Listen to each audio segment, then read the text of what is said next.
bem-vindo ao meu canal. Hoje nós vamos falar sobre milagres que Jesus fez na terra e que Deus continua fazendo.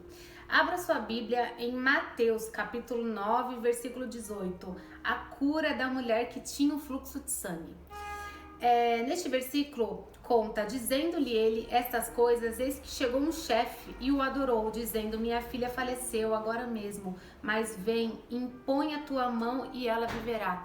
Este homem colocou essas expectativas em Jesus. Ele colocou a expectativa da cura. Apesar dele já ter falecido, ele sabia que se Deus tocasse nela, ela ia ressuscitar. E Jesus, levantando-se, seguiu com seus discípulos. Então imagina, Jesus a caminho desta menina com todos os seus discípulos e o pai. Eis que uma mulher que havia já há 12 anos padecia com fluxo de sangue, chegou por trás de Jesus, tocou na orla do seu vestido. Por quê? Porque ela acreditava que apenas tocando as vestimentas de Jesus, ela iria ser curada. Porque dizia consigo, se tão somente tocar o seu vestido, ficarei sã.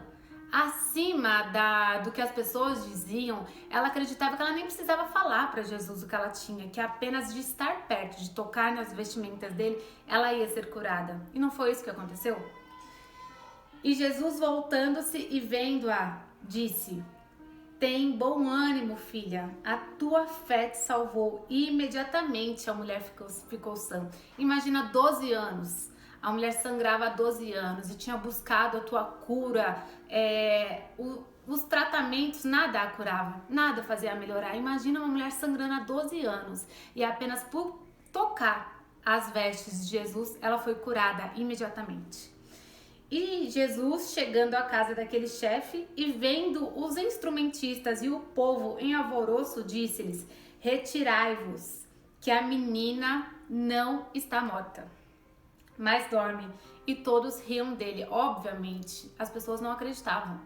Como que Jesus veio para ressuscitar uma menina que já estava morta, que o próprio pai já sabia que ela estava morta, que as pessoas já estavam lá se preparando para fazer o sepulcro.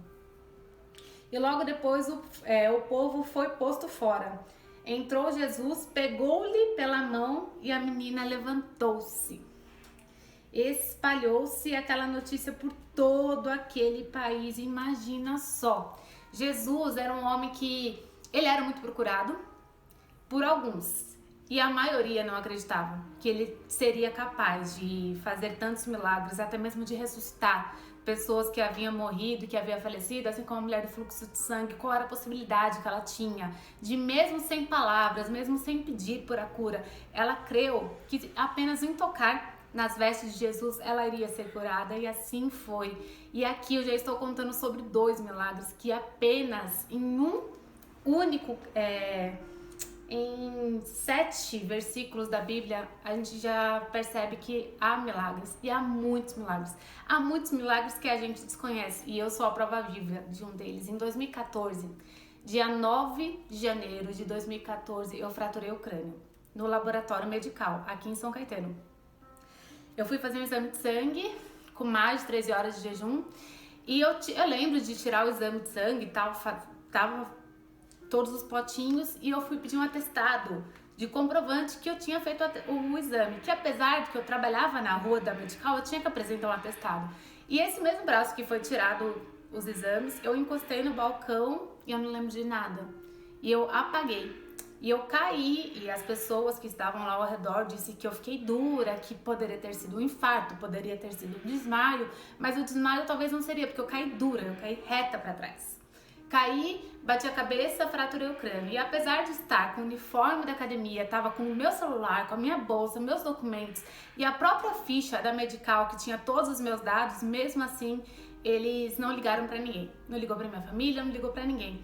Só que na madrugada anterior a esse dia, por volta de 3h22, que era o que a mensagem da minha amiga mostrava, eu acordei não, o Espírito Santo me acordou, porque eu não me lembro disso. Eu acordei e mandei mensagem pra ela. Falei: Lilian, assim que você acordar, me liga, porque a partir de amanhã minha vida vai mudar da água pro vinho. E esse foi a primeira coisa que eu falei. E fora isso, eu mandei um texto. Só que eu não lembro de acordar e escrever nada pra ela, ainda mais uma coisa assim tão séria. Me liga que minha vida vai mudar. Eu não lembrava disso. E foi o que salvou a minha vida. Por quê? Porque ela me ligou. Ela me ligou e um homem atendeu. E esse homem que atendeu o celular, ninguém sabe quem era. Por quê? Porque ele não era funcionário da Medical, ele não era nenhum amigo, nenhum conhecido, ninguém sabe. E ele falou: sua amiga sofreu um grave acidente, está sangrando muito, mas ele não detalhou nada do que tinha acontecido, de onde estava. Falou: ela está aqui no hospital. E assim que ela acordou, ela ligou, recebeu essa notificação, recebeu essa notícia, pegou o Uber e foi rapidamente para o hospital. E quando ela chegou lá, ele falou que sua amiga sente muita sede. Eu dei água para ele, ela sente muita sede.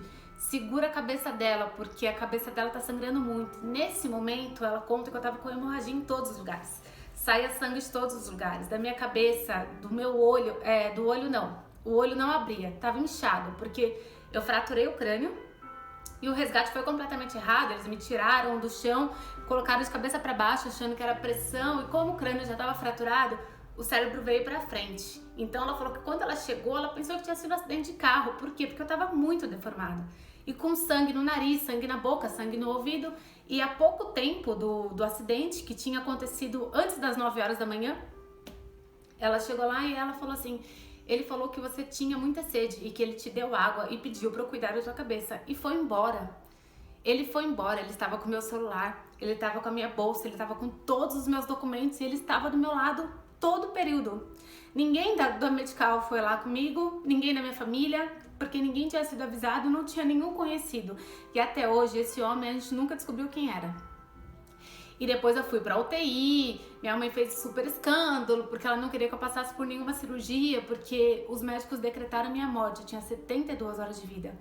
E pra eu sobreviver, caso tivesse 0% de chance de sobreviver, eu teria que passar por uma cirurgia que iria cortar minha cabeça de fora a fora. Ia começar da testa até o crânio, até aqui atrás, aonde foi a batida. E minha mãe falou que não. Falou que se eu tivesse que morrer, então eu ia morrer do jeito que eu tava. Porque se eu acordasse, segundo ela, se eu acordasse, visse minha cirurgia, visse que eu tava sem cabelo, eu ia morrer. Então deixasse eu morrer daquela forma. E foi assim, eu entrei na UTI e simplesmente me deram 72 horas. Só que antes dessas 72 horas eu acordei. E isso eu lembro como se fosse hoje. Eu lembro que eu acordei, era como se eu tivesse tido um susto. Eu acordei e eu lembro que eu olhei os meus braços, eu tava amarrada, eu tava com várias agulhas aqui, tava com agulha no pescoço e tudo, e eu senti que eu tava bem. E eu tirei tudo do meu braço, tirei do pescoço e sentei, eu falei: eu quero ir embora. E nisso os médicos e enfermeiros vieram na minha direção super assustados, todo mundo muito assustado, e falou: ela acordou, e me deitaram de volta e tipo, tentaram me acalmar, e falando: calma, tá tudo bem, você tá no hospital, mas tá tudo bem, volta a dormir. Nisso me deram uma medicação pra eu dormir. E realmente, após esse levante, esse acorda, eu realmente acordei pra vida. Literalmente. Por quê? Porque eu não sabia o que tinha acontecido. Mas aos meus olhos não era nada grave. Eu pensei: não, eu acho que eu caí da escada, sei lá, machuquei o pé e tô aqui. Por quê? Porque eu não sentia dor. Eu não senti dor nenhuma. E eu sou a prova viva de te dizer de que a morte não dói. Morrer não dói. Eu não tô falando que morrer é bom. Eu tô falando que eu cheguei perto da morte. E talvez por alguns momentos eu estive morta. Mas eu voltei. E eu voltei sem dor nenhuma. E eu lembro que quando eu saí da UTI, eu passei por muitas ressonâncias, até ir pro quarto. E eu ia pro quarto, eu só dormia. Por quê? Porque quando isso aconteceu, eu trabalhava numa academia que eu acordava às 5 horas da manhã. Então todo o período que eu tava no hospital, eu falava: eu só vou dormir. Porque daqui a pouco eu vou voltar a trabalhar, vou sair daqui, amanhã eu vou acordar às 5 horas da manhã. Olha a mentalidade. Eu achava que minha vida ia voltar ao normal, mas não foi bem assim. Eu assinei minha própria alta, sem cirurgia nenhuma, sem nenhum procedimento médico, nenhum. Tudo que teve durante essa fratura de crânio foi tipo agulha na veia. Não teve nada. Ninguém abriu minha cabeça, ninguém fez nada. E mesmo depois que eu saí do hospital, eu passei por um longo período de ressonâncias magnéticas, de ir a neurologista, e o meu neurologista, que foi o meu neurologista por muitos meses, ele falava: Paloma, eu vejo a sua ressonância e eu vejo que é de alguém que já morreu, porque não há chance de você estar viva. Por quê? E ele me mostrava Você tem muitos edemas, você tem coágulos, o seu crânio não voltou ao normal. Não era nem para você estar falando, andando, porque as suas funções neurológicas, visualmente, nos exames, não voltaram ao normal. E eu fazia exame. Tipo, ele fazia exame dos meus pés à cabeça. E eu lembro, assim, eu falo, meu, mas eu tô bem, mas eu tô bem, mas eu tô bem. E depois de 1 ano e 2 meses, já estava trabalhando em outra academia, dando aulas e tudo, novamente o decreto de morte veio até mim. Uma pessoa da academia soube que eu sentia dores de cabeça, que eu nunca tinha dores de cabeça, e naquele período eu estava com bastante enxaqueca. Ela pegou os meus exames e levou para um neurologista sem a minha autorização, e esse neurologista decretou minha morte. Falou que eu tinha 6 meses de vida no máximo, que não tinha chance de eu viver, e pediu uma outra ressonância. E a academia toda se juntou, pagou essa nova ressonância. Eu fiz essa nova ressonância exatamente no lugar onde eu fraturei o crânio, que era Medical, aqui em São Caetano. E o exame mostra, que é o que vocês estão vendo na imagem, a fratura permaneceu. Os edemas foram sumindo, os coágulos foram sumindo, mas a fratura permaneceu. E mesmo com o exame provando que eu não teria chance de viver, hoje eu estou aqui. A prova viva desde 2014, mesmo com decretos vindo após a minha alta em 2015, o decreto de morte me acompanhou e eu tô aqui, por quê? Porque foi a vontade de Deus. Ele que estabelece o início e o fim de cada coisa, e quando ele estabelece o fim, não é porque a pessoa está sendo punida, é porque ela cumpriu o teu propósito. Tem pessoas da minha vida que faleceram e que eu sofri muito, que aquilo acabou com a minha vida, mas eu busquei respostas e Deus me fala. A pessoa cumpriu o seu propósito, está em descanso para acordar para uma vida eterna, e isso vai acontecer com todos nós. E se hoje eu estou aqui trazendo a palavra de Deus, é por esse decreto. Por quê? Porque Ele me trouxe a vida que eu tenho hoje, quem eu sou hoje, a coragem que eu tenho hoje de estar trazendo a palavra de Deus, é Ele que me deu. A sentença de morte que o mundo me deu, Deus decretou o fim.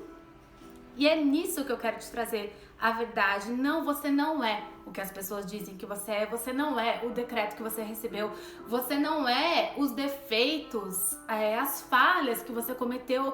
Eu sou uma pessoa extremamente falha, eu cometi pecado minha vida toda, e mesmo depois da fratura de crânio, quando eu voltei a viver, é aí que eu cometi meus pecados. Por quê? Porque eu queria viver como se não houvesse amanhã. Que eu falava, não, agora eu já tô com decreto de morte, agora que eu vou viver. E realmente eu vivi enlouquecidamente. Até que em 2020 eu recebi uma palavra que realmente tocou meu coração. Eu falei, é isso. Deus tem um chamado na minha vida e tô aqui contrariando tudo que me disseram, contrariando tudo que as pessoas dizem, contrariando todas as palavras contrárias, tudo que está vindo contra mim neste momento.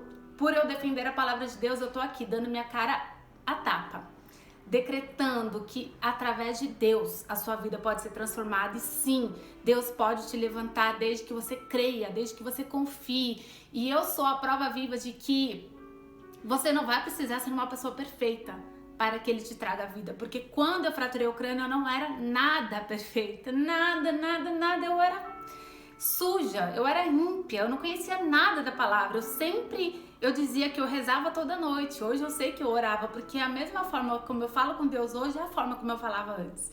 Então eu sempre tive esse acesso a Ele. Eu só não conhecia a palavra, eu não conhecia os mandamentos, eu não sabia da vida eterna.